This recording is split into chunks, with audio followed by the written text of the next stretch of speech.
have you considered going into more debt to get out of debt faster? Are you open to that conversation? Yes.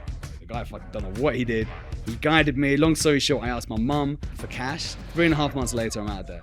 Again, I didn't know I was in sales. It was the cars, the yachts, the restaurants, the clubs. What's the biggest mistake closers make when they send Loom applications?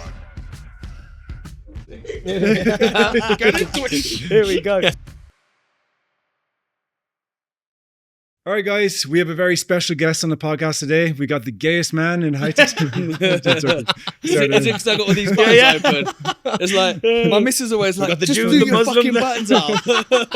I'm like, I look cool. All jokes aside, we got Mr. Joel Elster on the podcast today. Joel has been in high ticket sales for the past 8 years. He's the founder of Nomadic Closers, a staffing and coaching agency for high ticket closers. He also has the largest offer board in all of high ticket. I didn't know what he was going to say there. I was like, you're a Jew, man. You stop. Joel, welcome to the pod, my man. Sweet. Well, listen, guys, like, I love what you guys do.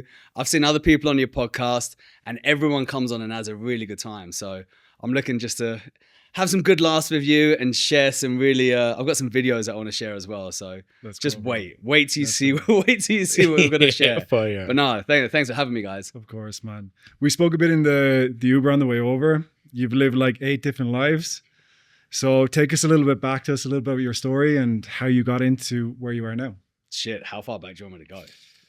Let's go back to your Islam days. Let's go back to our Islam days. Shout out to Pakistan. Yeah, well, it's true. It's true. I'll explain that in a bit. I'm going to go back to when I was 15 because I used to stutter up to the age of 15. Okay. And I was a little shy boy. But what I really wanted to do, I wanted to be somebody. I wanted everyone to like me. I wanted to be the center of attention. But that's what I wanted to do. And I was far from it. So at age 15, I started working on my first beach club in Marbella. I'm a Marbella boy, as you can see. Yeah, for sure. Chains out. Yeah, exactly. Yeah. And the first year I was there was actually a client that looked at me and it was looking at me a bit weird. And I'm like, why is this guy looking at me like this? Like, I keep serving him and he's looking at me weird. And eventually he comes up to me, he's like, how long have you had that stutter for? I said, well, my whole life. Well, I didn't say it like that. I said, but just for the story's sake, okay? And he was like, listen, I've seen how hard you're working. I used to stutter. Now look at me. I'm a fucking millionaire. Let me help you understand the art of communication. Fire. I'm like, exactly. I'm like, what does this guy want to do to me? Yeah. Hard communication? What does that mean? He wants me to pull my pants down? It's a groom. I don't get it. You just give him a quick massage. I'll be your mentor. I'm like, what does a mentor mean? What's the price? Small price to pay. Yeah, exactly. Anyway, so he started teaching me the art of communication. He got me into like really uncomfortable situations with my pants down. No. Yeah, it was worse than that. Way worse. There was things in there. Get it out. It was gone then, wasn't it? The stutter was gone. From that day, no more stutter. No, so he was like, I want you to get really comfortable in uncomfortable situations. So what I want you to do with your stutter, start approaching people like outside of work with your pants on, but look at them in the eye and try and say things, trying to communicate, but make them feel more uncomfortable than you. Right? So then I started getting really comfortable in uncomfortable situations. And I got very, very good at communication. The first thing that he taught me was learn how to pause, right? Rather than start to just pause, people lean in more. Yeah. So throughout my whole journey, I was working on beach clubs from like 15 to 26 and I had a great time. Of course, yeah. Great time. Yeah. Like, yeah. Say no more. Boys, lads code, yeah. But one thing that he really taught me, he said, Joe, he said, once you get really good at communication, what you need to understand is everyone has a bottleneck. Everyone has a problem. Everyone has something they want to solve. Yeah. So what I want you to do is while you're working on your beach clubs, keep asking people questions. What are you here for? How long are you here on holiday? Have you been to a beach club before? What kind of experience are you looking for? What are you doing outside of the beach club? Are you going to nightclubs? Do you want me to hook you up with like luxury cars, luxury yachts? Like, what do you need to see if I can help you? So then everyone was like, yeah, I mean, if you can get me a reservation, if you can get me a table in this club, can you get me a supercar? Sweet. Yeah. So as the middleman, I start phoning around. Yeah. But what that taught me is not only communication, but also leverage. Okay, nice. So how can I use my place of work as leverage to make more money outside of being a waiter than being a waiter? So I just cleaned up, bro. For about 11 years working on beach clubs, I was working 6 months, making a shit ton of cash, and then traveling 6 months. It was really good. And was the cash coming from the clubs or obviously just all the networking The drugs. you were doing? Cocaine, of course. The drugs. Oh, yeah, makes No, sense. sorry, Mum. I mean, it was. Marbella. Yeah, Sorry. yeah. Shit, my mom's definitely going to see this. I've never been around it. I'm good with my mom. Sorry, not that. It was the cars, the yachts, the restaurants, the clubs, The drugs. I was on like yeah. I was on 10% of anyone that I sent to nightclubs, and the more they spent. So then what I did when I went there, I just made sure that I was bringing the girls to the table, right? Making sure that the girls were asking for champagne and just making sure that they spent as much money as possible. So I never thought I was in sales. I just thought I was a good communicator. And then 26, got headhunted, went over to open some nightclubs in Dubai. And this was 2012. So this was the time where there were no Europeans like as working as waiters in Dubai. It was all like Filipinos, Indians, Sri Lankans. So my job was to go and recruit the best of the best VIP waiters from like France, Italy, Spain, the UK, and bring a good bunch of people over. Yeah. Runners. Pakistan. Good bunch of people over. So we could actually launch this nightclub called VIP Room. Yes. And bro, it was absolutely nuts. Yeah. But what my job was is not only find the best, it was teaching them how to communicate with the Arabs that are used to being looked after by the Indians and Filipinos, but like pushing them around, like no respect. Okay. So it's how can you actually get them to break that pattern? And us being like the first European waiters to go over into a nightclub, and we had to kind of take control of how they treated people. It was a challenge, Of course. but how did we become so successful in such a short period of time? Is understanding leverage again. So we got every waiter to have different hotels that they looked after, and then they had to go and bribe the concierge, right? It's like, yo, here's some money. Anyone that's a big spender, send them over to the club and I'll give you more money, right? So all of a sudden, all these big spenders are coming, right? Huge. So again, I didn't know I was in sales. So long story short, so 26 to 30, I was in Dubai and I had a good time. Right? I had a really good time. I had such a good time that I finally found this like significance. Like I'm someone. I'm going to all these like nightclubs and restaurants, and as I'm running nightclubs, I've got all these models with me. So I'm being invited to all the best parties and nightclubs and restaurants, eating for free. I've got all the birds with me. Yeah. I forgot I was married. Right. Like, Yeah. But sticky situation. Yeah. Until one day I went home, there was no furniture, and I'm like, oh yeah, she was at home, wasn't she? Like, forgot.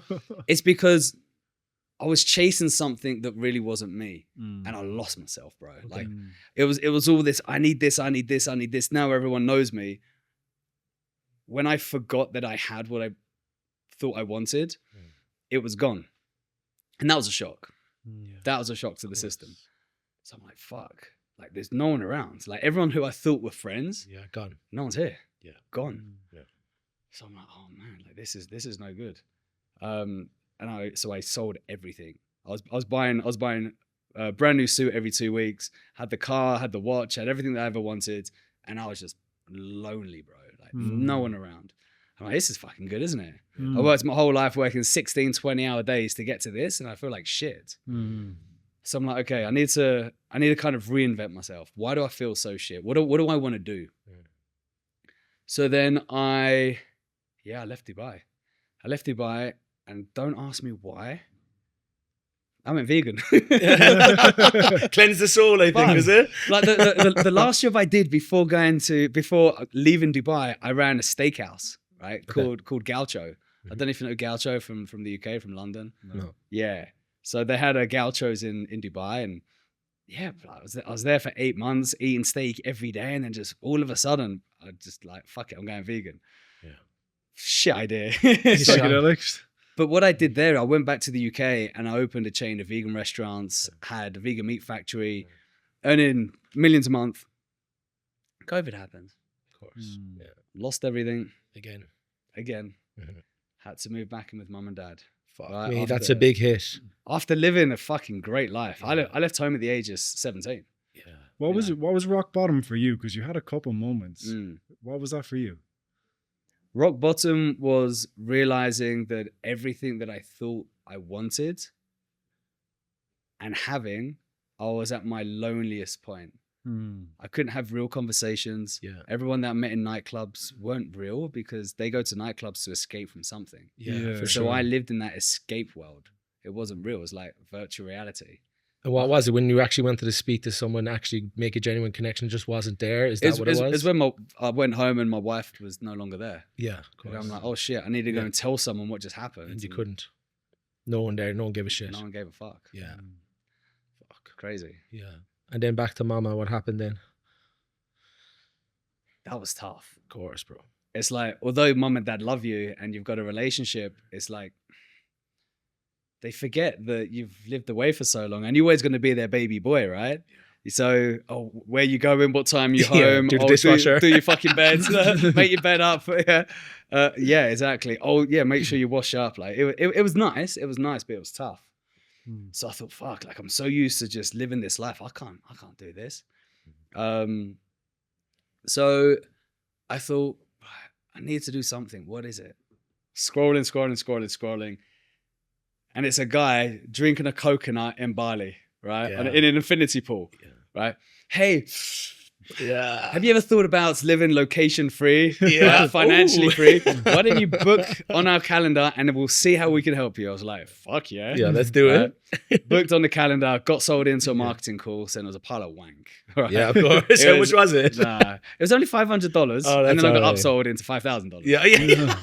The old bait and switch. Yeah, but I didn't do the upsell to the 500. So let me reverse a second. When I lost everything during COVID, I was 26 grand in debt.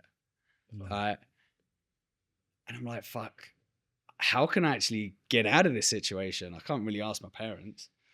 So yeah, I asked a friend of mine to lend me 500 to invest into this course. I tried to run a marketing agency called Dentista Amigos. That's nice. Terrible. Trying to help dental clinics in Spain. But what I've really learned from that is, again, Joel, remember, you're great at communication. Every time you speak to someone, you can get them to buy what you're selling, but you're shit at fulfillment. So just give up. Why don't you try and find someone else that has a fulfillment department, and you go in and just have those conversations and just get them to buy the product. So ended up finding someone who had a dating coaching program for like $5,000, speaking to guys that have never touched a girl before, and their parents want to disown them because they're not going to get married. You were good at the fulfillment there, right? I made them feel like shit. And then one of the coaches there, they're like, Joe, have you ever heard of Jeremy Minor? I'm like, who the fuck is that? No. He said, well, he's a sales coach. I'm like, a sales coach?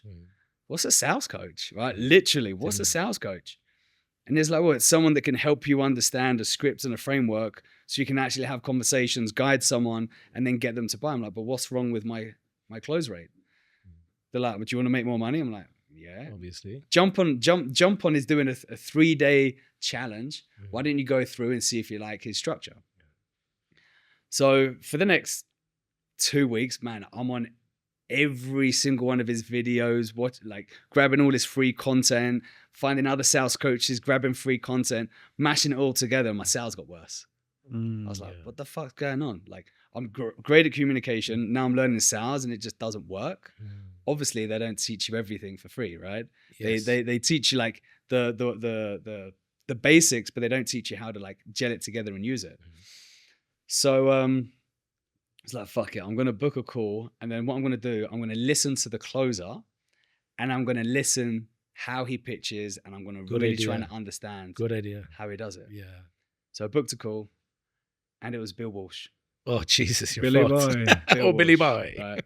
And I think he must have just been there for like a month or something. And bro, it was so funny. Like I could see him reading like line by line. Like he wasn't actually looking at the camera, like he was looking on the side, and you could just see that he's reading, like not giving a fuck about what I'm saying, not even listening. Yeah, yeah. What's the next question? What's the next question? But as we know, he's got a very natural talent, getting people in a box, right? Handling objections. Yeah. See where I'm going? Yeah. Pardon the pun. Yeah. And so I had an objection. I wasn't going to fucking buy. What'd you give it to him? What was the objection? I was like, bro, I'm 26 grand in debt living with mum and dad. Like, yeah, what am I going to do? Like, right? yeah.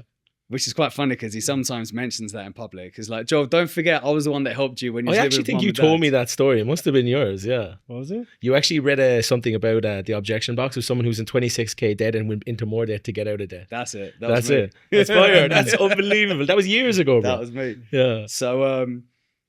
So anyway, so this is exactly what happened. Mm-hmm. He said, Joel, so you're 26 grand in debt. How long will it take you to get out of debt if you continue doing what you're doing? I'm like, 8 months. Yeah. He was like, that's bullshit. He said, well, let's call it 8 months. He said it's probably like 24 months the way you're going, but let's call it 8 months.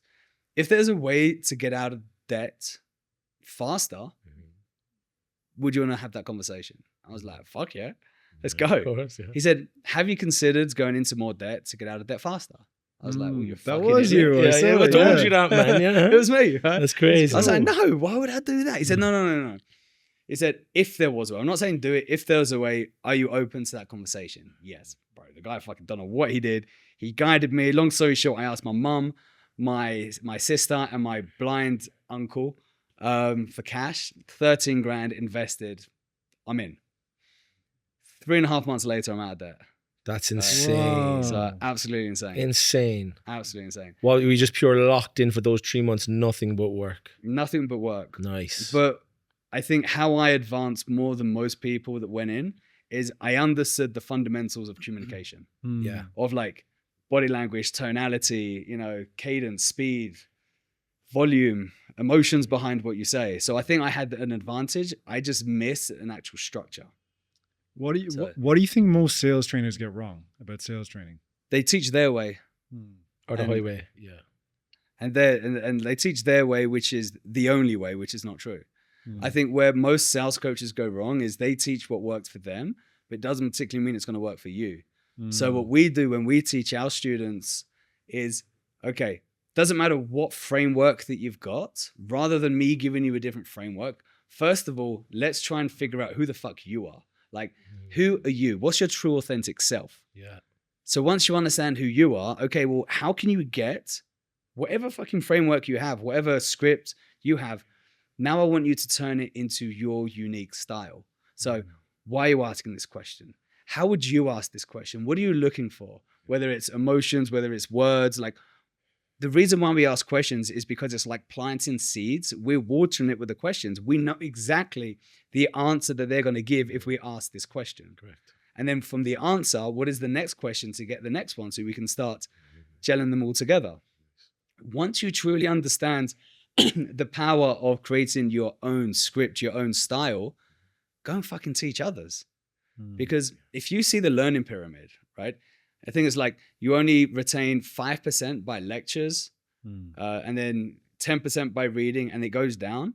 75% by practicing and doing. Yeah, we're doing. And 90% by teaching others. Teaching, yeah. Right? So when you start understanding the framework, I want you to come into the community. I want you to jump onto some lives. And as we're going through the coaching, I'm like, okay, now it's your time to be the coach. Now you coach everyone else. So you have to understand it, learn it, integrate, practice, and now you're the coach, you're teaching others. That's when it really starts like gelling and you start embody it. You because you kind of had to reinvent yourself a few times to relearn to actually get the best self, right? So how do you go about kind of breaking that down for someone within your course? As in, how do you find out who you are first to build that authenticity? Because I believe authenticity just sells. It's facts. When I turn up as my best self, that's what I'm selling. So what do you do? Kind of, what's the framework to break it down? I send everyone off to do ayahuasca. Yeah, it's as simple as that. That's it. There you go. Come back, and then you'll be able to find yourself. That's true. Yeah. No. Yes and no. I mean, there is a part of that. But at the end of the day, I want someone just to go off and be like, okay, do I identify with the coach that's actually coaching me at the moment? Okay. So before even investing into a coach, does that coach have the life that you want? What's his relationship like with his family, with his friends, with his students? Do I want that person to actually be my mentor? Do I resonate with the way that that person teaches and the words they use? If not, try and find a coach that you resonate with. Try and find a coach that has what you want, that has your values, because you can connect so much more, and then it's easier to adapt their style and then turn it into your own. So I think that's where a lot of students, closers go wrong, is they invest into the first fucker they see. And they're like, oh, that was shit. Well, it's not. They're actually great coaches. It just doesn't align with you. Correct. Right? Some people can come up to me and be like, oh, you know what? Like, I didn't really align with like Jeremy Minor. Jeremy Minor is one of the best coaches in the world, but maybe you didn't like his style. It doesn't mean he wasn't the best. Oh, but I trained with Bill Walsh and it was amazing, because you resonate more with Bill Walsh, as an example, right? So it's figuring out who you resonate with. So spend some time on figuring out styles and what you like. But the most important thing is practice in the mirror, right? I know it's a bit uncomfortable. My girlfriend, she's like, Joel, that mirror is never going to speak back. You know that, right? I'm like, well, it's speaking back to me right now. But I got a bit obsessed with the mirror. Just because I'm fucking good looking. You're fucking beautiful, Joel. Honestly, you're the best looking guest by far. Yeah, 100%. That's what it is. But besides looking beautiful, right? It's watching myself, my face expressions, my emotions, trying to figure out who I am as well. Like role playing with myself in the mirror. Okay, some people can do it over Zoom and it's recorded. It's probably better doing that. I didn't do that. I like the mirror. It doesn't speak back to me, but just try and figure out who you are. And then once you feel like the way you express yourself feels good, then you're unstoppable. You know, one thing I always noticed with you is, like, since the day I met you, you're always happy. You're always positive. Yeah, for sure. Did you always have that, or is that something you developed over time? Good question. I think I've always been a happy guy. There's moments, obviously. And I've mentioned this a few times in some other podcasts, but it's so true, and I'll mention it now. From a very young age, my mom always had this thing. She's like, Joel, life is like a beautiful book, right? No matter how good or bad you're feeling right now, or what's happening in your life, every single part of your life is like a chapter in a book.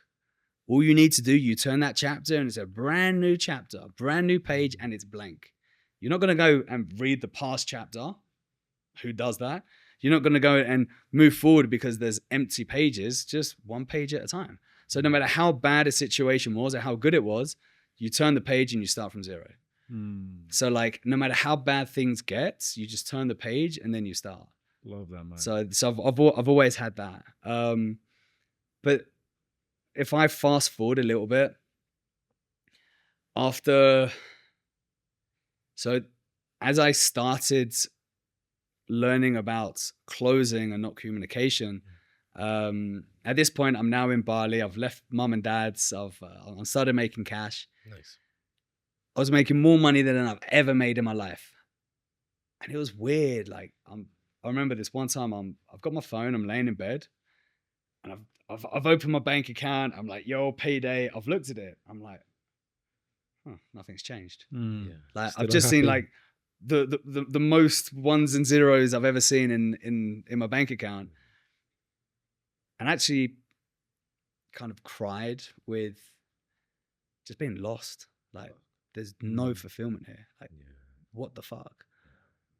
My whole dream was to make 10K, and I've made 10 times that, and just empty. So I did start going down the plant medicine journey and trying to figure out what was missing in my life. Nice. And one of the biggest realizations was, fuck, like we come into this world with nothing and we leave with nothing. Yeah. So it's what you do while you're here is what matters. Correct. And I'm fortunate enough now to be able to have this power of communication mixed with sales. And I'm fortunate enough, like the better I get, the more money I make, right? But I'm just a vehicle to be able to receive that money. That money's not mine. Yeah. So it's like the more I receive, I'm just a vehicle to be able to give it away. Mm. And it's weird. The more I start helping people, the more money I make. It's just really weird. Yeah. Serving people. So so I started a charity foundation called Life Guided by Light. It's built schools, houses, wells, libraries around the world. Here in Medellin, we built a rehabilitation center for kids that have been abandoned, abused, disabled, mentally ill, suicidal.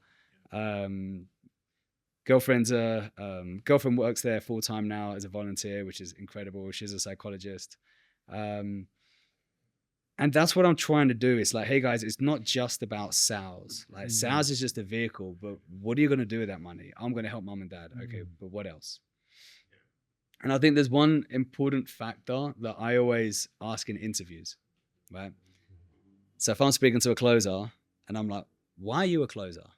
They're like, oh, because I really want to help people. Yeah. I'm like, okay, what the fuck are you doing right now to help people outside of calls? And they're like, what do you mean? I help my mom and dad. I'm like, no. What are you doing outside of closing? You said you want to help people. What are you doing outside of closing that doesn't bring any cash in? Well, nothing. Yeah. I'm like, okay, can I challenge you for a second? They're like, yeah. Have you thought about going and feeding 4,000 people this Sunday? Get a bunch of friends, buy a load of sandwiches, whatever it is, go to a place where there's thousands and thousands of homeless, set up a stand and serve. Because what I want you to do, I want you to understand that you need to get this thing called ego and you need to tell it to fuck off for a little bit. For sure. So what I want you to do, you could be hungry, tired, angry, have a headache. People are being rude to you while you're serving. It's not about you. But what I want you to do is every time you're handing out food, thank you. Thank you. Thank you for allowing me to be here and serve you. Thank you, thank you, thank you. They're being rude. Your ego comes in. It's like, yo, you're hungry. Why don't you eat a sandwich? Fuck off, right? Put that ego aside. And all of a sudden, you're now in service to others with no attachment to any outcome. Yeah. What would happen if you now jump onto a sales call with that same energy? Where you see people as people, not as prospects. Yes. Where you see that it's your responsibility to help that person, whether they buy or not. Right? How would that work if you're now in full service to the person over the phone? How's that conversation going to be different? So much better. Wow. Yeah. Game changer. Game changer. Game changer. So yeah. So I want to go back a little bit there first, just back to the plant medicine journey. And is that I love this because we've had our own similar journeys with plant medicine. It's helped a lot. And I just want to understand, what was that like going through for you? Was it the ego death you had, or just talk me through the whole experience? Was it ayahuasca you did? How many ceremonies? Just give only did 6. Only 6? I only died 6 times? Yeah. Only did 6. Yeah. Fucking hell. Cat 9 lives. Yeah. No, it's weird. Out of the 6, I think I got takeaways from 4 of them. 2 of them was just like, you're just there. It was there. Yeah, it was enjoyable and tough. But the first time was that I realized that I'm just a vehicle. Like the more I receive, it's my responsibility to give more away. Okay. Next one was as I'm transitioning into this stage of like, okay, well, I'm a closer making all this money. I'm now doing stuff for charity. How can I help more people in the community of this closing world and wake them up and help them and support them? So I did another ceremony and I said, I just want to surrender. I need guidance and creativity. Plus. And I had so much of a download of guidance and creativity. I thought I was going to break. Right? Serious.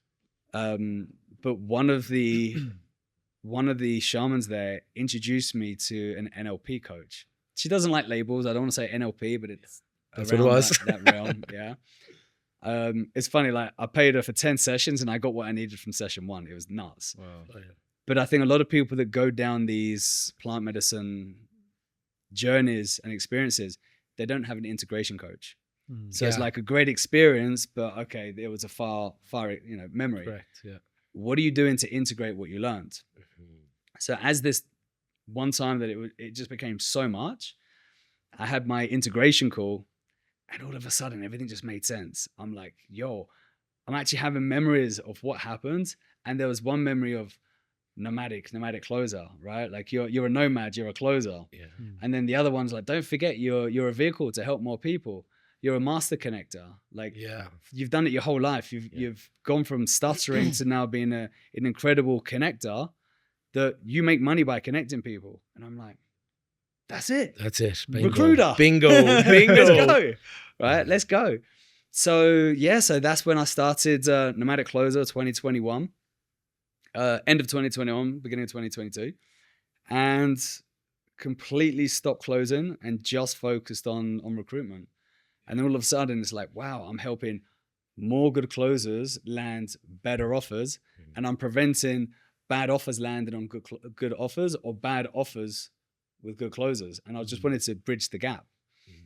So that's how the recruitment started. And because at that time I understood the value of like coaches and mentors, not with their pants down, the other mentors. Best networker ever. Yeah.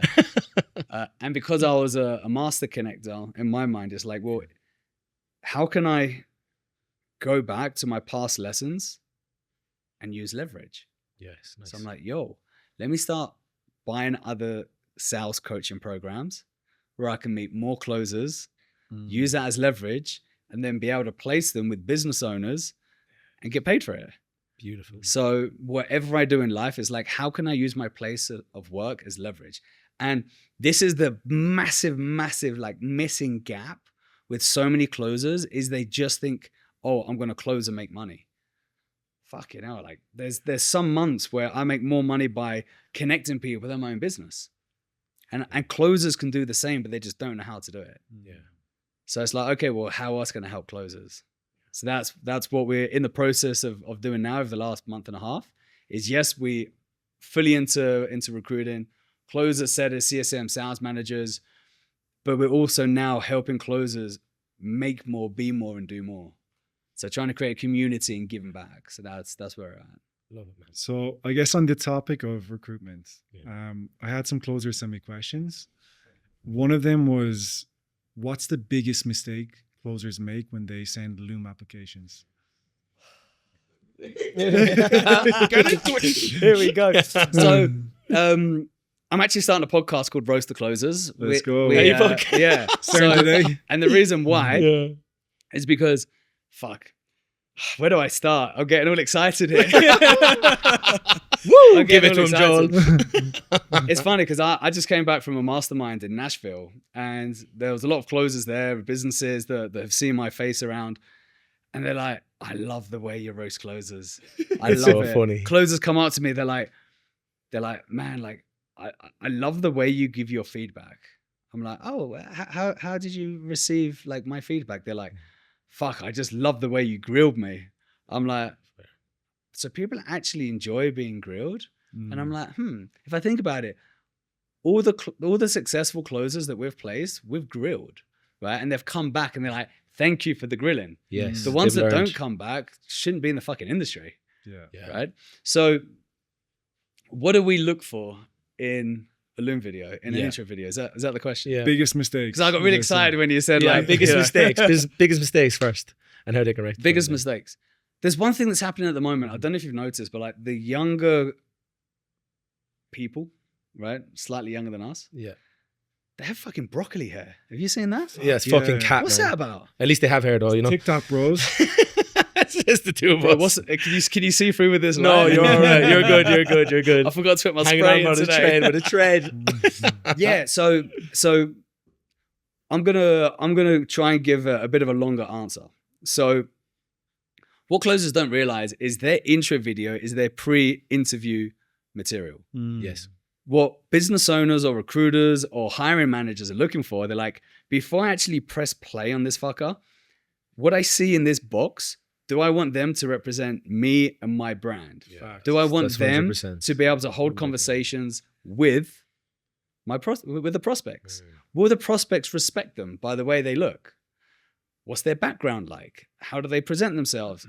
Does it look like they're wearing, I don't know, they've just got a perm from their mum? I don't know. Like, so that's what we do, right? The first thing that we do before we even press play, does this picture that we see, do we want that to represent the offer that they just applied for? 9 out of 10 times we reject it before even pressing play. Seriously? 9 out of 10. Before you even click We play? reject 97% of every intro. Fuck. 97% of every intro video that's sent to us, only 3% get through and only 20% land roll. So it's just under 1% of everyone that sends an intro video lands a roll. It's crazy, right? Crazy. What's the guys that stand out so if they just wow you like? Just no pants. No pants straight away. Massive slung. You're not going to get 200-pound anaconda looking for a zoo for you. Oh mate, but some of the closers, they like, when I say listen, try and stand out, bro. They some of them do some wild shit. It's like one of them sent an intro video. He wasn't even in the chair, and then all of a sudden I press play, and then there's a puff of smoke, and it's like, got ya. Is that enough for an icebreaker? And then he starts introducing himself. Fire. Yeah, but I wasn't. I was actually going to reject the video because no one was sitting in the chair. You know, it was it was pretty funny. He didn't get the job. Yeah. I was like, bro, people are looking for closers, not clowns. Yeah. So there's yes, you have to break the ice, or have a hook, or have an opening line for someone to watch the video, because if we do watch the video, it's like 10 seconds. If you don't catch us in 10 seconds, fuck off. Yeah, next. Next. We got enough applications. So again, it's then video quality, sound quality, the way that you present yourself. Then it goes to tonality. But like, what is in the background? Do you have your underwear in the background? And bro, we've seen some shit. Yeah. Like there was this one guy, sends a video. Yo, bro, what's going on, man? Like someone just told me about the offer. I'm super excited. He's like, oh shit, I'm not wearing a shirt. It's fine. I've just got out of the shower. I'm super excited. It's like he thinks he already got the job. Bro. And I'm like, bro, put a fucking shirt on. Right? But then something that closers don't realize as well is when you are sending the intro video, if it's vertical, business owners are going to be like, they don't have a laptop. Yeah. They don't have an office. 100%. Why would I actually entertain this person? Yeah. So what they're looking for is, how professional is this guy or this girl? Like, do they look professional? Are they going to turn up? Or you get those that send you messages. They're like, yo, I'm going to be your next top closer, guaranteed. Shut the fuck up, man. I'm like, the fucking drives me crazy, man. Yeah. every time. Or they do some really bad like icebreakers. They've gone onto ChatGPT. It's like, how can I break the ice with someone? How much does a polar bear weigh? You know? Yeah. Do you ever find yourself getting aggressive in the DMs with them?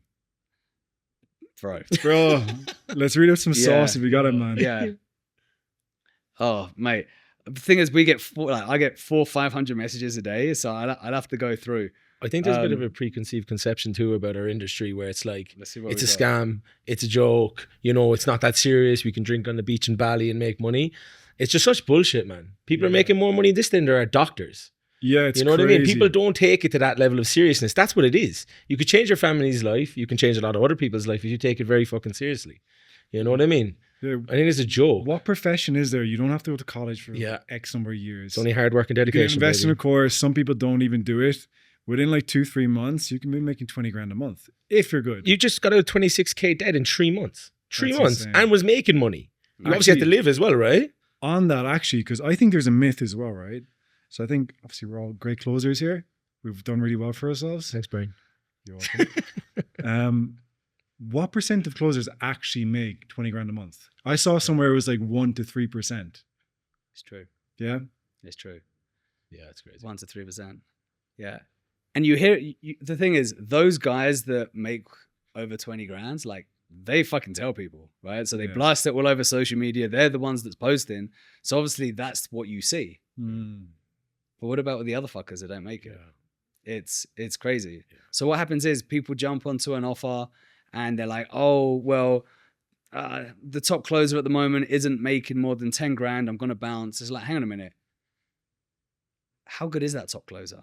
100%. Yeah. What can you do differently? I like that. If they're making 10 grand, if you believe in yourself and you have the skills and you have the systems, learn what they're doing wrong and make 20, 30 grand. Why don't you become the top closer? Yeah. Why are you being like, oh yeah, I want to be like the top closer making 10 grand? No.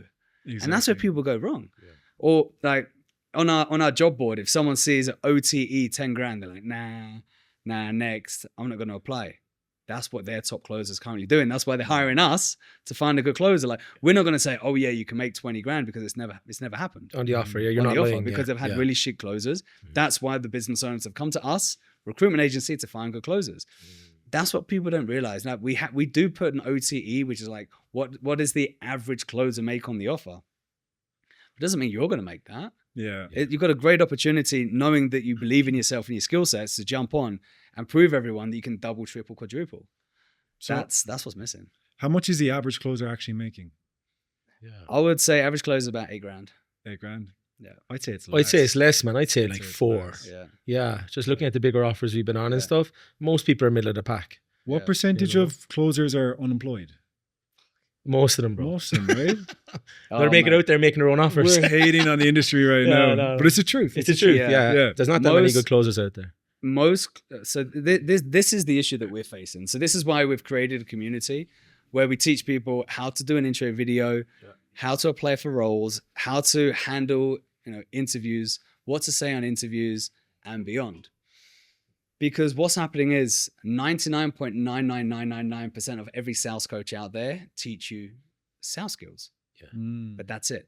Yeah. They don't teach you It's the full package. fundamentals. How to record an intro, bro. Fuck. We're poking the bear here. You need I think. another ayahuasca trip here for that. Like, you're the biggest recruiter in the space, and we're pissing them off. No, you know what it is. I genuinely feel bad when closers invest into a sales coach They don't get anything. and they can't land a role. Yeah. Sticky. Now, is it the closer's fault? Is it the business? Is it the coach's fault? It's the coach's fault. Because you can't say, oh yeah, I'm going to teach you the sales skills so you can go and land a role. That's like saying, oh, I'm going to sell you a cake, but you can only eat half of it. Like, actually, you can only have a little spoon. You can't have the whole cake, even if you've bought the cake. Yeah. I want the whole fucking cake. Yeah. Like, show me. Yeah, the job, everything. But the issue is, so this is why I reacted, because I'm not going to mention names. Do. So yeah, fuck, we'll beep it out.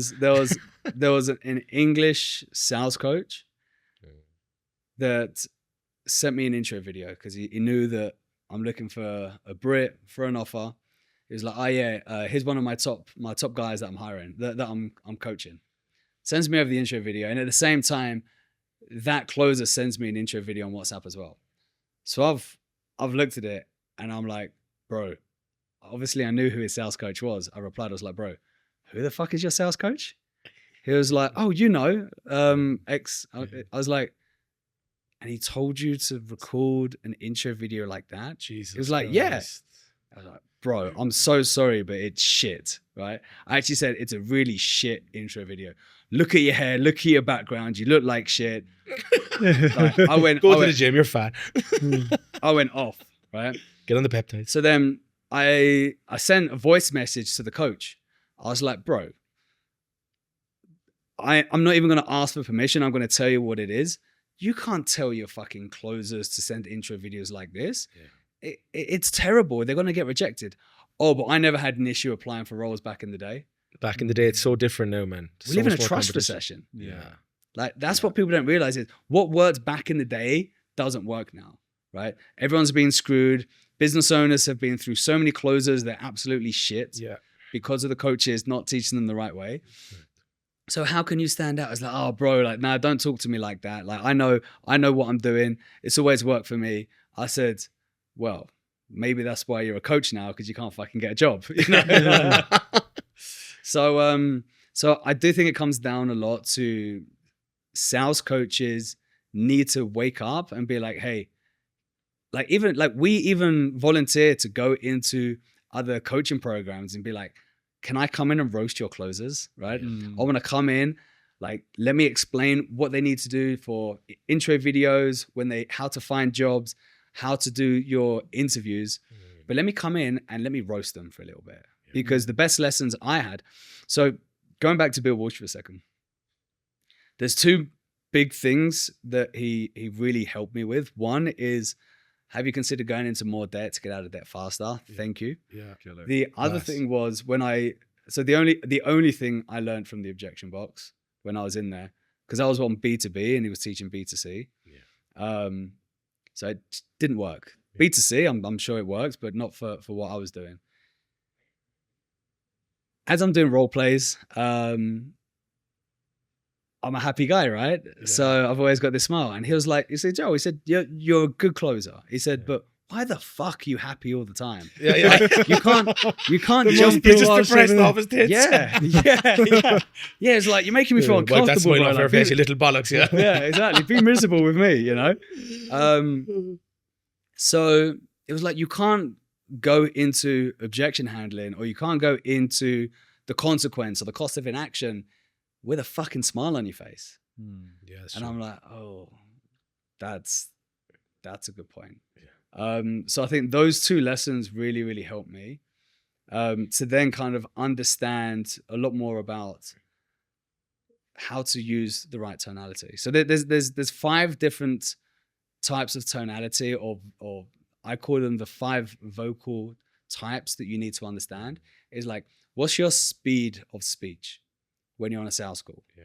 How can you make sure that it's not too slow, it's not too fast, and it moves? What is the volume like? Like, if you speak really quiet and you speak really quiet all the time, it just gets really boring and people fall asleep. But if you're fucking loud all the time, like you're too bubbly, like I was, like, whoa, chill, right? So you got volume, you got speed, volume, you've got tone, melody, and cadence. So depending on how you highlight certain words, you get different answers. So you can ask the same question, highlighting different words in that question, and you get multiple different answers. Then you've got the emotions behind words, like, how can you learn to kind of act? And I'm always careful when I'm explaining this, is I don't want you to act like someone else. I don't need to act like your sales coach. You're never going to be your sales coach. You're never going to be as good as your sales coach, no matter how hard you try, because you're not them, right? You're not your sales coach. How about forgetting about trying to be like your sales coach and be the best version of yourself? Class. So when you become the best version of yourself with your style, you can beat the sales coach and become better, right? So understand more about the emotions, how to create your own style. And then you've got the pauses, right? Pauses are huge in sales, as you guys know. So I think if you just understand those 5 principles when you're going in and learning communication, you can double, triple your sales. Now, if I'm going back to sales coaches, again, the issue is they just teach what worked for them and not what's going to particularly work for that individual. And because they've either been an average closer and now they're managing, they don't know how to get their closers a job. So looping back, so if anyone wants to get me into their community, I'm more than happy to go in, roast the closers, because the more I place closers, the more I get paid. So I'm happy to do it. Do you feel like there's like a lot of closers coming into this space, as you say, coming through these coaching platforms, whatever? Do you actually think there's enough jobs and offers out there? Nope. No, that's what I was thinking. Everyone's been seeing this dream, working remote, making 20 grand a month, beach and Bali. There isn't enough, is there? I'm getting guys blowing up my phone the whole time, and there's enough, but there's not enough good offers. Not enough good offers. So no lead flow. That's what it is, bro. What's happening at the moment is, so we reject. So full transparency, I have 2 sales calls a day. Like I don't have more. I don't want more. We don't need more, because you have some clients that need multiple closers, and our sweet spot is placing between 40 to 60 closers a month. I don't believe you can place more, because there's not an infinite amount of good closers. Right? For sure. So, but from 2 sales calls a day, I would say we reject a good 40% of our calls, because clients aren't making more than 50 grand a month. So why do we reject them? Shouldn't we just sell them a closer and make money? No, because reputation, my whole reason why I'm doing this is to help good closers find good offers. So I think closers need to look out for that. If you're jumping onto an offer where the business owner hasn't made more than 50 grand by himself, by running ads, fulfillment, and sales, how do you think you're going to jump onto the offer? There's no onboarding process. There's no SOPs. There's no proof that it works. Yeah. So I would say wait till the business owner makes at least 50 grand a month working part-time. Because if you then jump on and you're working full-time, they move out, 50 then turns to 100, 10%, then you make your 10 grand commission. And I think a lot of closers, they're like, yeah, just give me anything. Well, I just need an offer. And they jump onto an offer that isn't proven. What are the best niches to sell in 2026? Best niches, longevity. Yeah, for sure. Is smashing it. Yeah. We got a client, his ticket price is 30K and he gives 10%.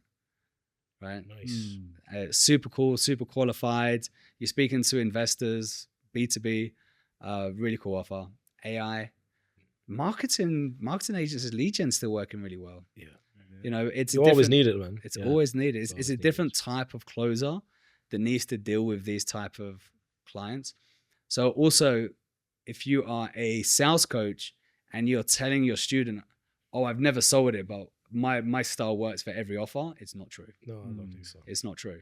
So I always like to get closers to understand, if you are investing, have they sold that offer in the past or something similar?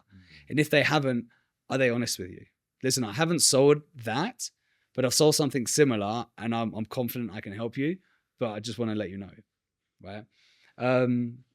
What else works really well? Man, we got some big ones. We got crypto still works well. One that works extremely well is helping female entrepreneurs land paid speaking gigs. They're doing like 3 mil a month at the moment. It's a leader, is it? Yeah, they want to get to 10 mil a month this time next year. They're smashing it. They're doing really well. Coaching offers. Yeah, I was going to say there's a lot of like talk in the space that info is dead. You know, No. like we're hearing that. No, Not so. speaking to Kishan in Miami, he's kind of like, oh, I might make a jump. You don't think so? You think like it's booming, it's going well, courses? Yep, absolutely. I do feel like end of 2026, you're going to see a massive shift where these high ticket coaches don't just sell coaching. They're like, hey, we have the coaching, but the value is in the in-person masterminds that we do. Okay. And that's part of the package. That's what you're buying. Like, yes, we're going to give you the knowledge. We're going to be able to help you every step of the way. But the real value is our live once, twice, 3 times a year in-person masterminds. I think that's fair because I speak to a lot of closers, like especially where we're working now. So many guys get fucking lonely, man. You know, locked in your room, in the hustle phase, whatever, monk mode. It's actually kind of depressing after a while when you're there weeks on end. You're anti-social hours, working 12-hour days, 7 days a week. To be able to bring the aspect of bringing people as a community together. You see it in where we live in Kin, here in Medellin. It's just a great, happy place. Everyone's buzzing around the place. To bring that aspect into that coaching would be very valuable, man. That's genius. That's what it is. Yeah. I like every time I go to a mastermind, I pick up clients left, right, and center. Yeah, of course. Like it's just you meet people face to face, and there's more of a trust thing. I tell you what's weird. I'm sure you guys have seen this as well. You see closers super confident over camera. You meet them face to face. They're shy as fuck, yeah. Bro, look at me. I'm here. Like fucking, yeah.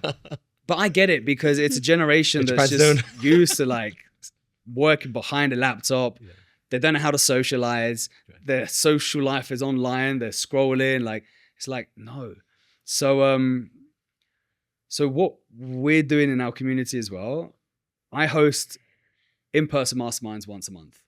And my masterminds are called the Founders Roundtable Mastermind. Okay. And so as an example, like last year I did $441,000 doing one mastermind a month, working 4 hours a month. Super easy. Insane. Now, can anyone do it? Yeah. I didn't value though. But that 441 wasn't selling my recruitment services. It was connecting people. It was referrals, right? So I did it accidentally because I came to Medellin. I went to a load of networking like meetups, and that was shit. It was like you're trying to figure out who's who. This person's boring you. That person's breath smells, and like you know, you're trying to get around the room to meet people, and it's just boring. So I thought, how can I create my own mastermind for selfish reasons? How can I create a mastermind where it doesn't matter who I am or what job that I have or what business I have. It doesn't matter if I'm a setter, closer, you know, CSM, sales manager, business owner. It's like, how can I create something where it doesn't matter who I am, but I'll be able to utilize my connections to make money? And it was kind of like to prove a point that I am a master connector. Yeah. So I'm like, okay, cool. This is what I'm going to do. I'm going to host a mastermind, and I'm going to invite 40 business owners to the mastermind. In the questionnaires, I'm going to figure out who they are, what they do for a living, who they help, what bottlenecks they have, how much revenue are they generating every month, and what's the one person they'd like to be introduced to. That's good. So all of a sudden, I've got this list. Now I go into different Facebook groups, WhatsApp groups, all local groups, and I'm like, yo guys, I'm hosting a mastermind for founders only, limited spots, first of its kind, whatever bullshit you want to say, but whatever sells. Bit of marketing, yeah. Yeah. And then all of a sudden you have a huge list of questions and answers. And then you go and just select the people that you want to meet, right? Select the people that you think that has a problem and connections and so forth. Anyone that was doing like less than 20 grand a month, rejection instantly. Yeah. So now I know that there's 40 founders coming together and they're making between 20 grand to 2 million a month. And then there's a whole system behind it. So then I thought, oh shit, like now this works. And I won't share how the system works. Yeah. Because I want to keep the sell sauce. shit to you. Yeah. I want your money. Yeah, exactly. All of it. But what I've done is like, okay, well, I did it, but can it work for anyone? So now we launched something called Launch Your First In-Person Mastermind. I saw that, yeah. In 6 weeks. Yeah. That allowed me to make $441,000 last month. So I've launched it, and bro, and we've done it. We're 3 weeks in, and one person's already got their mastermind ready to rock and roll. Amazing. Fire. Which is crazy. So then what you do, you have that list, and you figure out who's got bottlenecks, using your place as leverage, right? We spoke about leverage at the beginning. Now you're using your mastermind as leverage. If you're a closer, guess what people's biggest bottlenecks are as a business owner? Finding good sales reps. Yeah. Bro, that's one of the reasons why I kind of started the recruitment agency as well, is like, if I find a savage offer where I can make hundreds of thousands in commission, I'm going to jump on as a closer, at least part-time. But you can do the same running your own masterminds. And there's so much to it, but I think everyone should get out of their bedroom, stop being, you know what? Yeah. And just start creating, yeah. And then start. I'll say it for you there, Joe. It's all good. I know you have to protect the name, I don't. No, I appreciate it. And start creating their own in-person masterminds. Amazing. Do you want to have a bit of fun? Let's crack open some here, boys. Let's have a look at some of these closers. We're going through some looms, yeah? Yeah, There's an man, interesting shout one out with to a all the spider. brave souls on Instagram. Oh, yeah? I haven't actually seen these, but Like it. so Let's get let's the go. sauce. So we'll kick it off with this dude. Before you press play, Yeah, I'd look at the back. before you, can I start roasting it already? Yeah, you can. Of course, you Right. can. Please do. Give it to So, again, remember one thing. You are your own business card. You are the business card of the clients you're potentially selling for before they press play. Look at this guy. Like where, where is he? It's like in a small little box in the corner. I can't really see. Oh, fuck, he's wearing a hoodie. He's definitely a trader. He's wearing a hoodie, bro. What is he doing wearing a hoodie? So it's like, It's one of our Pakistani fans. Who's one of our Pakistani? Shout out Pakistan. Is that what it is? Yeah. Let's I go. don't know. So, first of all, I think what a lot of people do wrong here is they're like, oh, what I'm going to do a Loom video and I'm going to show you proof of how fucking good I am. That comes after. Like, let me see who you are. I'm not buying into your proof. I'm buying into you. So like, again, when people send me intro videos like that, I reject it and I say, please go and do another video. And then what I want you to do, I want to see you, right? I want to see your setup, your mic quality, your background quality. And then what you can do on Looms is pretty cool. You can actually add like an attachment at the top where you can be like, if you want to see all my case studies, click this button, and then it can open maybe another Loom video going through it. But that first 60 to 90 second intro video, you need to prove to you need to prove who you are as a good closer, as a good human, and a good next hire, but that won't work. All right, let's have a look. That's good. So this is 3 minutes. Fuck Yeah, it. yeah. I'm not listening to this shit for 3 minutes. Turn it off. We'll give it 20 Run seconds. out of time in the No, podcast studio. anything more than a minute and a half? No, it's too long.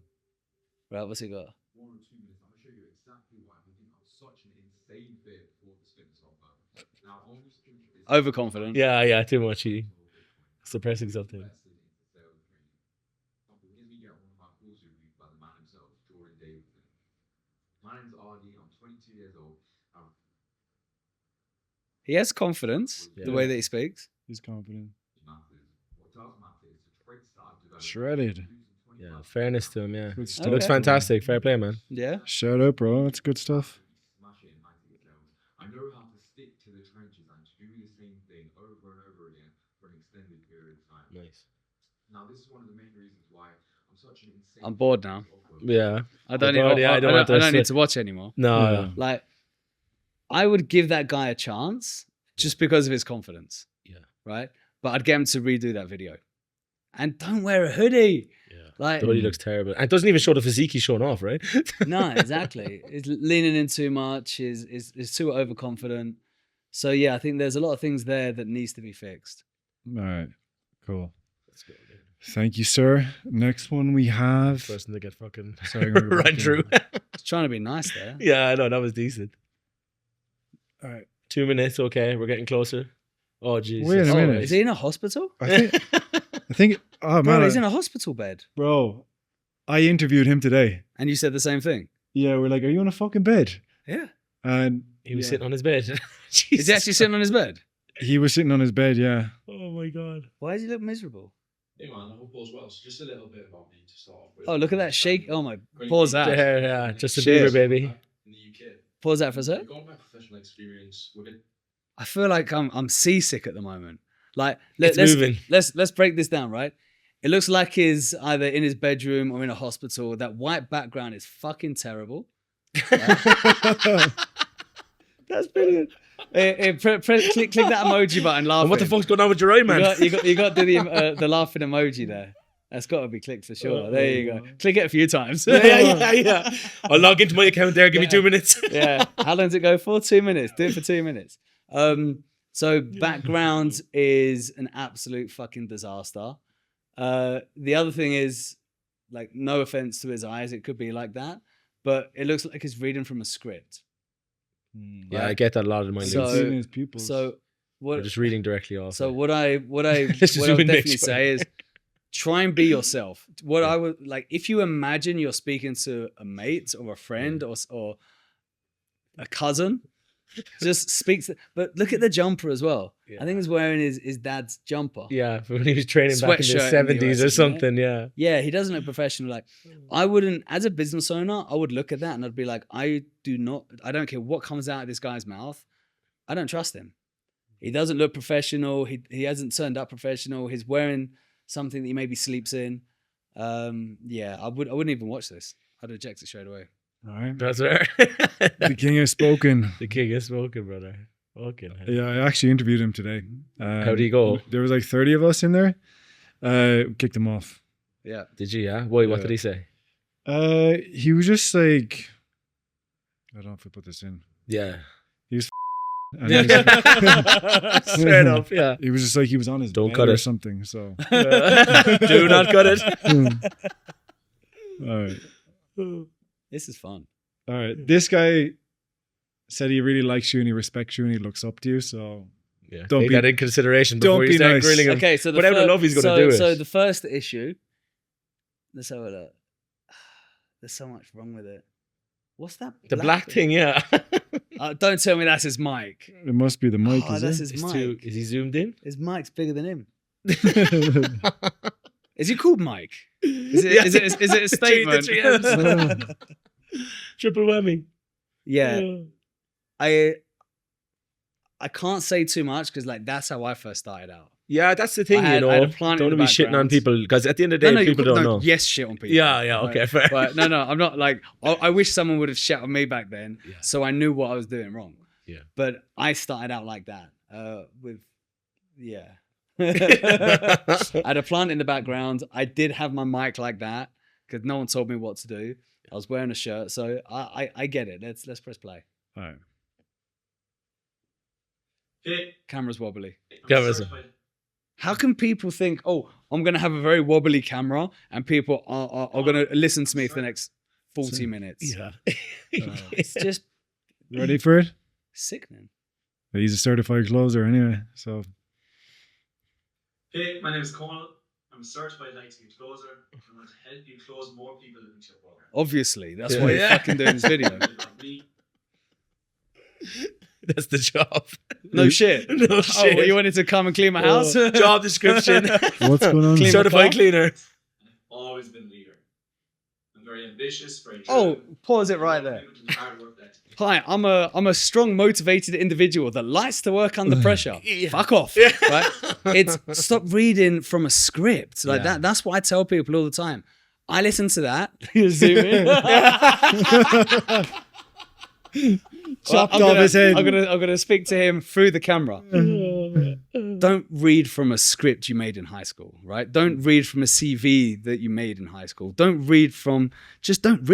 Be yourself. Like, who are you? And this is what we're talking about. Yeah. Be your true, authentic self. Correct. How do you speak? You don't speak like that, bro. I'm sure if we get on a call or we have a beer together, you don't speak like that. So how can you actually be yourself? I'm not looking for someone that sounds scripted, because you got to think about the business owner, right? The business owner is going to think, is this how this closer is going to be on a sales call? Are they going to sound like they're reading from a script? Like, you've just shown that you can't close. That's the issue. So how can you actually scrap that, do it again, and just have a conversation? Hi, my name's Joel Elster. And for the next 90 seconds, I'm just going to talk about myself for a second. So I've been in sales for the last, and then just riff. Yeah. You know, Do you have be an yourself. example of like a killer loom? Yeah, an that you amazing saw loom. and That would you're be like, great to see. Fuck, this is fire. Yeah, you want me to find one? Yeah, bro, I'd love to see one. Sweet. There'll be a massive difference. So I just asked the team to send me some funny videos. So not particularly the best videos, right? We'll go over the best videos in a sec. We Back ready? on the side We're here. ready. Okay, let's go. Don't know. Oh, it's a little bit light. I think you have to pause it or go back a couple Hang of on. times. Okay, it's loading. Okay, it's let's loading, it's loading. go. I actually like She it. definitely was a cheer It's a team pattern leader. interrupt. Like, I eh? like it. It's a pattern I interrupt. actually I like think it. she's good looking. Okay. I was good on, that's the way it was. Respect. Oh, she's Respect. I love that pattern interrupt. Yeah, brilliant. That's pretty cool. Yeah, it's not bad, man. All right, Caught my eye anyway. Let's continue. The sector, but I was actually started up in sales when I was 16, 17, and 18. I was selling excursions on the street, completely cool. Same story as you, brother. She started selling Excursions. 3 times. She said she started selling when she was 16, then she was 17, then 18. Is that what she said? No, I think go back. And let's listen to this again. Yeah, it's Yeah. fine. Okay, let's go. I was good on, that's the way it was. Hi, my name is. That's it catch your attention for sure. My family own a business in the sector, but I was actually started up in sales when I was 16, 17, and 18. Yeah, it does make I sense. was selling excursions on the street, completely cold leads, and I was making around 6K a month part-time while studying. So from early on, I learned how to communicate, pitch offers, handle objections, and close in high-pressure environments. After that, I went to uni and I graduated early with honors. I like it. and Yeah. I was Yeah. teaching.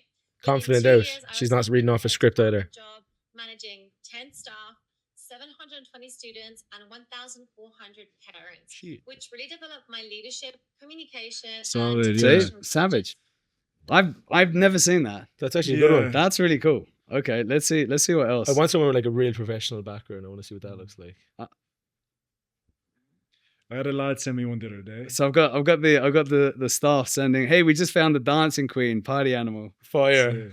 Yeah, Fire. that was brilliant. Let's have a look. What's this one?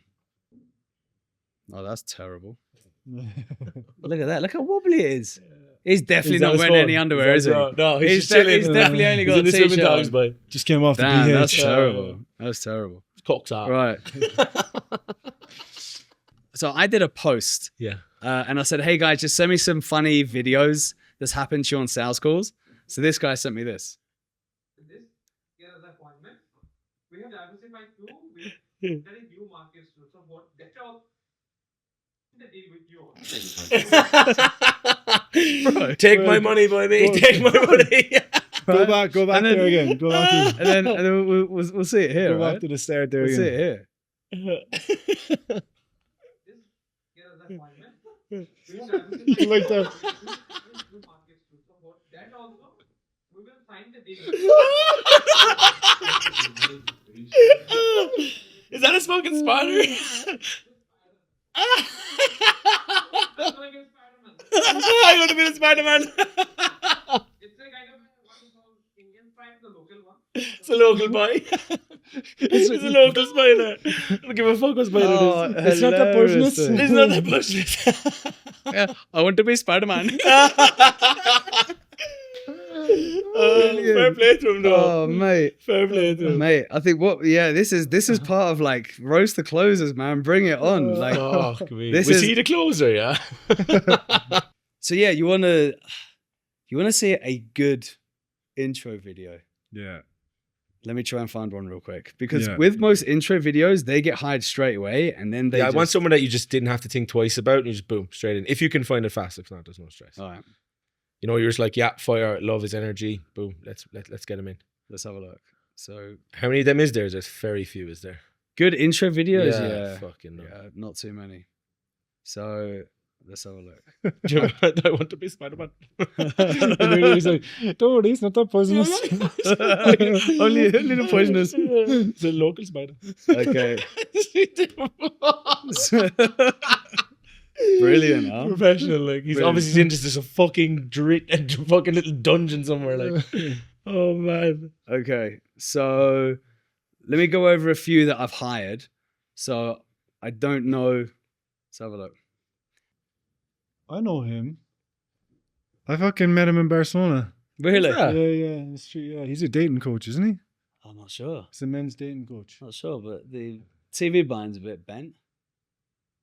Still got hired by you, Joel. You're losing your touch, kid. Hey, look, I have over 10 years experience in a combination of finance, consulting, and high-ticket sales as well. So for 6 years of my life, I was working for Deloitte in Australia.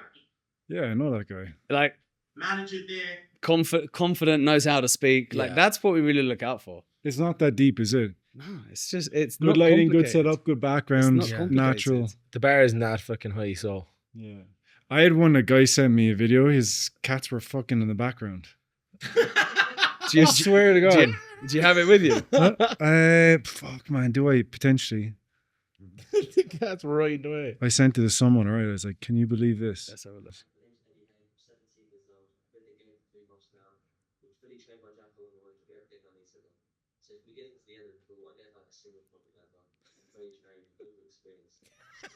Three months. Over experience.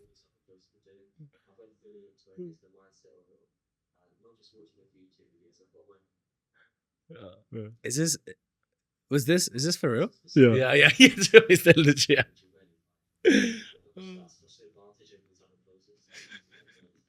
3 months.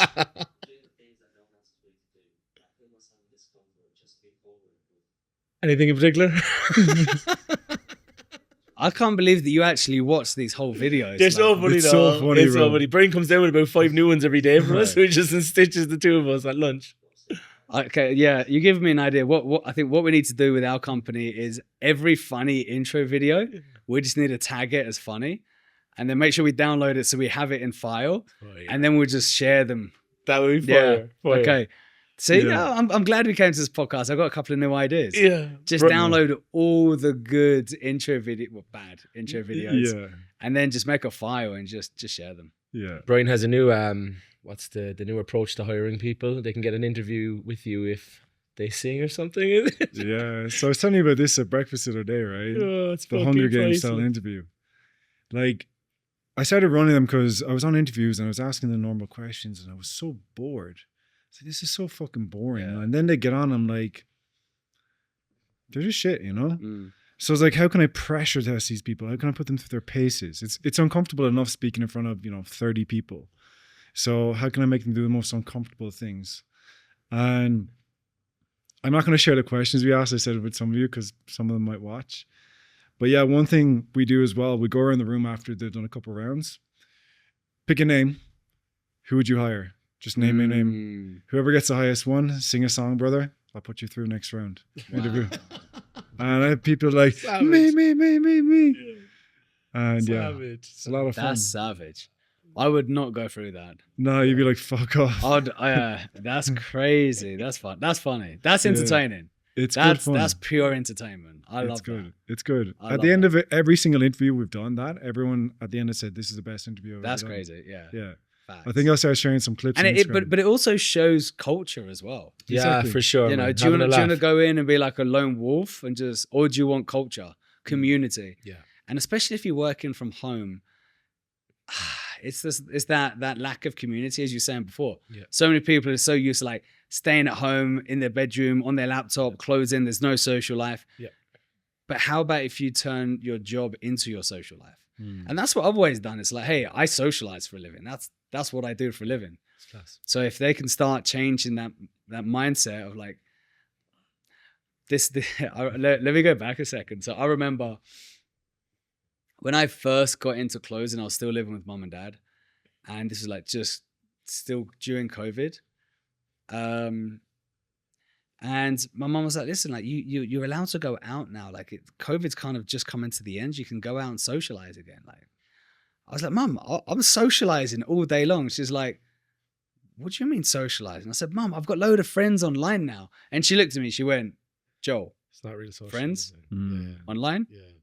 Really? Yeah, pants off. And I was like, true. 4 days later, I booked a flight to Bali. Out the door. I was like, yeah, that sounded pretty retarded, right? Can you say that word?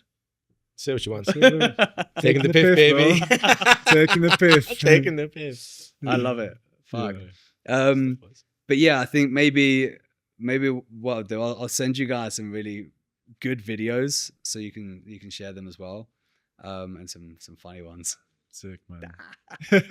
I love my job. Oh, dude. Like sometimes when I go into other communities and I roast the closers, people send me messages after and they're like, man, you're in your element. You really went for him, like. Yeah. But then, like, again, I'm so thankful that you actually pointed out the obvious that no one actually pointed. Yeah. And this is the other thing, right? Is we can't judge that guy by sending that intro video because no one's told him that's not what you don't do. 100%. Right? So, yes, we judge. It's like, oh, you're rejected, that shit. And sometimes we judge too fast. Yeah. I think sometimes we do that on sales calls as well. Is we judge the person coming onto a call. We don't know what's happened. We don't know if they've had the worst day of their life. We don't know if they've just lost someone, but they need to jump on the call to change their life. So out of respect, they're coming on. You don't know if they just kicked the side of their fucking toe on the bed and now they're on the call and they're angry and they're taking out on you. Stop judging. And that goes back to what I said before. Like once you do more charity work and you're fully in service to others, the way people react and treat you isn't going to affect you because it's your responsibility to help those people. So yeah, don't get angry so fast. How many closer applications are you getting a day? So we're going through this today. We're getting 40 to 60 applications a day at the moment. A day, Jesus. Yeah. And you only take on 40 to 60 a month? A month. So only 1 day's worth of applications gets taken on in the full 30? Yeah. Fuck. Yeah. Is that including Saturday and Sundays? Probably, yeah. Yeah, People probably. are hunting. Must be. Yeah. Must be. I haven't got the numbers. Yeah, we went through our meeting on Monday, our L10 meetings, and it's 40 to 60 applications a day. But messages, we get over 400 messages a day. Wow. Yeah. And a lot of the messages, fucking hell. So some of the messages, hey bro, I'm a closer, here's my intro video. You think I'm going to reply? Yeah. How about if you send me a message and you're like, yo, Joel, I've just been on your IG. I love your content. I saw a video where you said X, super inspired. By the way, I made you a personalized video. Hope you enjoy. I'll be like, it's yo, nice. like Yeah. this guy's spent some time, done his research, complimented me. I'm like, Yeah. Ego lifted. great. Yeah, I'll go and watch the video. Obviously, I know it's going to be an intro video, but it's a beautiful way to approach someone. You know, you can't walk up to a girl on the street and be like, yo, babe, like back to mine. Yeah. Right? You get a slap. Yeah. Depends where you are, I guess. Yeah. Not down here. Best city in the world, Medellin, Colombia. I'd love to go home, baby. Yeah. Yeah, that didn't work, did it? It's the wrong place, bro. Wrong fella to be talking to. Yeah. Yeah. But then if you approach, you know, people in different areas, like Medellin, and you pay them a compliment, they're going to be like, oh, thank you so much. Like, this person seems cool. Let me entertain this person for a bit. It's the same as cold outreach. Yeah. So I think if closers send 20 intro videos a day, 20 outreaches a day, it is impossible not to land a role in the first 30 days. Impossible. If you give 20 a day. 20 a day. Yeah, of course you would. Now, Yeah. 20 a day if you're sending the right intro video. Of course. So you can send shit intro videos like the ones we just saw, or you can... It's true, Yeah, right? gotcha. It's true.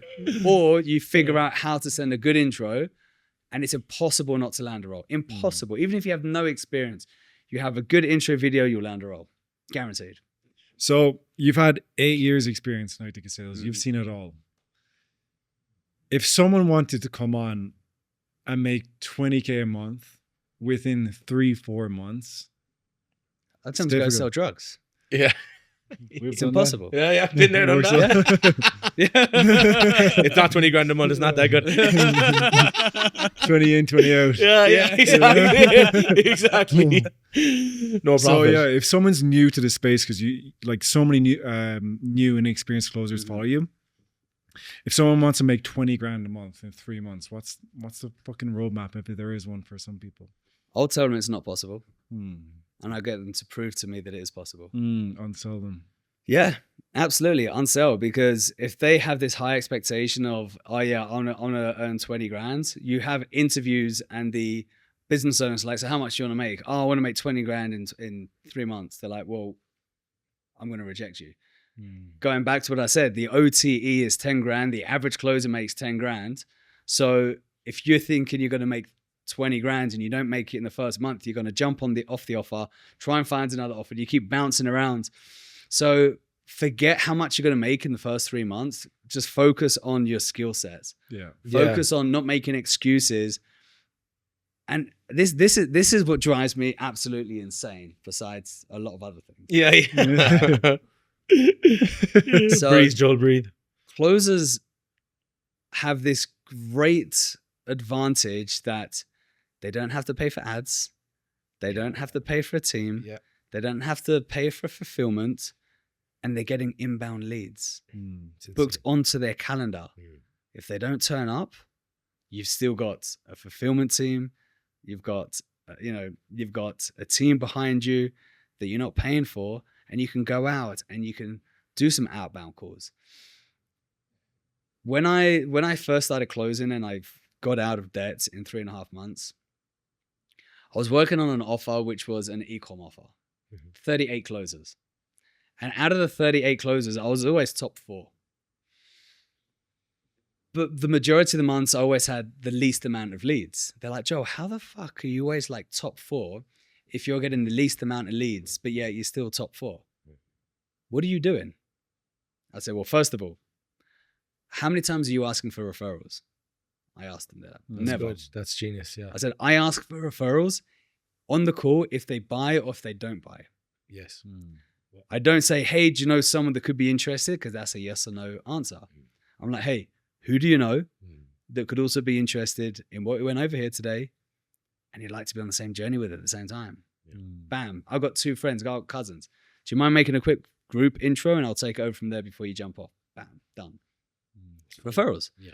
So I'm making more money. Now I'm getting referrals. I go to the business owner. Oh shit, this may be going to get me into trouble.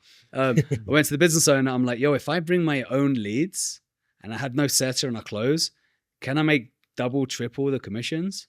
They're like, well, yeah, because I'm not paying for ads. Sweet. I mean, super hard on referrals. Nice. I got double, triple commissions. With that money, I then hired a team that went out and scraped and started DMing in different Facebook groups, in different business groups, right? Trying to figure out if there's business owners that were interested in buying the product or service that I had. And all of a sudden, I'm now cleaning up, bro. It's like 82% of all my sales come from outside of my own. Fucking genius. And then I hired my own bro. setters to then set for me, so it's trained by me. And then that way, I'm just cleaning up, bro. So you built your own sales team. On the back of a sales team. On the back of the sales team. They already had the fulfillment. They already had the product. Like it was just a no-brainer. You were thinking like a business owner, man.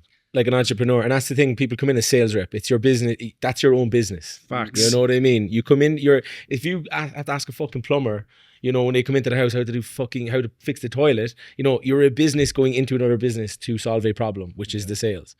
And then if you can start bringing in that's another level. Respect for that, bro. And I wish more people did it. Yeah, it's fucking genius. Because I don't believe that closers should be managers. I think it's a very specific type of person that can be a manager or could be a leader. I don't think closers are leaders. A lot of closers should just stay as a closer. They'd probably make more money than most managers, 99% of all managers, if you stay as a closer, but know how to bring in your own leads, know how to leverage. Right? I'm going to launch a podcast called Leverage. But yeah, how to leverage your place of work to utilize that to make more money outside of closing or outside of the normal way you're generating leads. It's leverage. That's interesting you mentioned that. So what type of closers should become leaders? What are the qualities you're looking for? Well, it's not even qualities. It's, first of all, should a closer risk making less money with more responsibility? Why would you say less money? Because 99% of all sales managers make less money than closers. Not me. So why are you different? Good question. Why am I different in? So what separates you from most closers that don't make it as sales managers? What experience, what mindset do you think they need that they don't have, that you have? Someone told me a long time ago, if you want to become a leader, start acting like a leader. So then when you become one, it's just natural. So I was always going above and beyond as a closer. If I saw constraints in the system, I'd be like, oh, let me train the team on this. Or if I saw something like that was some other issues or bottlenecks, I go to the offer owner, hey, I saw this. Can we try this? Can we do this? Can I train the guys on this? So I was always trying to find bottlenecks and constraints and then train people on it and implement and expand and optimize. So, exactly. Yeah. And it comes down to wanting to be in service to others with no expectations to the outcome. Yeah. Just truly being in service and want to help people. Yeah. That's what it is. It's being selfless. There's natural born leaders too, though. Like, just on Brian, I know him since I'm 4. When you were growing up in school and things like that, it was always Brian at the top of the crew. We'd all follow around with Brian, you know. I'm still fucking following him fucking 30 fucking years later. No, but there's natural born leaders and people who just gravitate towards a strong personality, I think. And you can see that in a lot of people. And a lot of people can't really motivate people. They can't pick them up when they're down.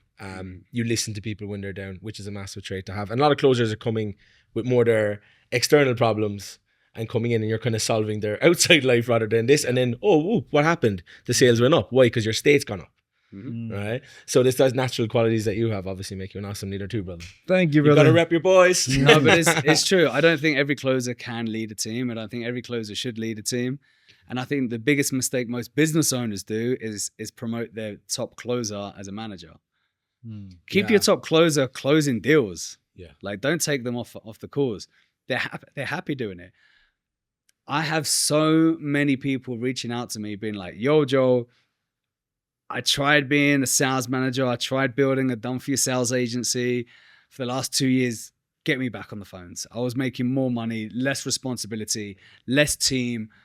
I just want to close, right? They jump on a call. They're now making 30, 40 grand a month. Happy days. Yeah. What do you think there's a big thing that people say is like closing is not something you do forever. It's like a stint. You can get burned out. So if you're saying to people to keep closing, like, do you think that's true or do you think that's just bullshit in people's heads? I think make as much money as you can for as long as you can and then know how to invest. Invest. And then until the money that you made and you put into investments is now taken over what you make on a monthly basis, keep on closing. Nice. Yeah. Yeah. Keep on closing. And then once you start making more passive income than closing, then you can move on. What investments would you put if you're just for closers out there? Don't ask me for investments, bro. I'm not the best investor. I've lost multiple investments. Yeah, one of us two. Yeah, multiple investments. Like investments going wrong in Bali to Philippines. Bought some land in the Philippines that's just gone to shit. Yeah, I've had bad experience. My own restaurants, businesses. Yeah. So unfortunately, I'm not the best investor. But I know how to spend money. Yeah. But you're good at making it. I know how to live a good life. I know how to give back. I know that's for me at the moment. Like, I mean, I have enough money to live the life that I want. And my only thing now is like the more money I make, the more money I can give. You know? So I'm happy. I've just got boring investments that have like minimal returns every month, every year that just compounds, and that's me sorted. Nice. Because I think my biggest lesson was because I'm in sales, because I see this quick cash, I fell into the trap of always like buying the product or service I was selling, and it always fucked up. Trading algos, e-com. Done, like everything I've done is like trading algos, e-com, like done DFY, buying land and property, promising like crazy returns. Play it safe. So if I would have gone back, I would have played it safe. Yeah, for sure. Do you want to talk a little bit about the Closer Career Accelerator? The Closer Career Accelerator, yes, I'm going to plug it in. Plug it in. So the Closer Career Accelerator. Say again? Get your cards out, guys. Get your cards out. Yeah. So again, everything I do is selfish/selfless. The reason why we've created the Closer Career Accelerator is because we're getting so many applications. Like there's only so much that we can see from an intro video. So I thought, well, how about if we create a community where it's so much more than just sales? So in our community, what we've created, we've got like 16 coaches that go in. We've got 2 to 3 live calls every single day. That's adding as well. And we teach A to Z. So from how to do an intro video, how to prepare for interviews, how to find jobs, setter coaching, closer coaching, network coaching, right? So how to make more money outside of closing than closing, AI for closers. We have health and peptides coming in. We've got opportunities where you can learn how to, once you are networking, when you figure out what a business owner's bottleneck is, you have a huge Rolodex of opportunities that you can become an affiliate, introduce in the business, and then you can make money, right? So it's like, how can we help you during the whole process from start to end, whether you're just getting into sales or you're a seasoned closer that just want to make more, or maybe even give back, right? Maybe they want to jump on and be like, hey, I'm a seasoned closer. I love the community. Let me jump in and do a couple of lives. Let's get together. Let's do some charity work together. Nice. So the more I get to know people, the more I'm like, sweet, I've just got a brand new offer that comes in. I'm going to get you on it straight away. And bro, we're placing people so fast that are in our community. And one of the questions that we always get is like, oh, but I'm already invested into another sales coach. Perfect. You invest into another sales coach. It's the perfect time to come in. Why? Because we'll be able to teach you things that they can't teach you. So we can be selfish, get you to a level where we can place you and then make money. So that's why I said selfish is the faster we get you trained up, the faster we get you placed, the faster we get money. So we're doing it for almost nothing as well. We launched it like 7 weeks ago. We've already got over 400 people in. The goal is to get to like 5,000 people by August. Amazing. We'll get bro. there. Yeah. Amazing, bro. Great stuff. Appreciate it. Great stuff. And I love what you guys are doing as well. Like this is absolutely incredible. Taking the Piff podcast, like it's so chilled, so relaxed.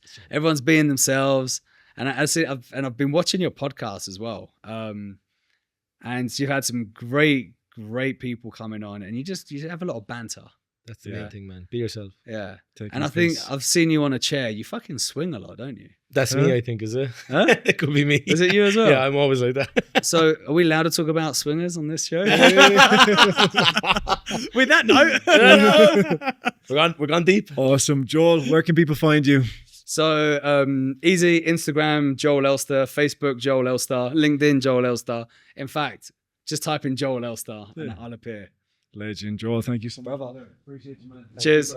appreciate you, man. Well done, guys. That's stuff, boys. All right, let's go get some steak.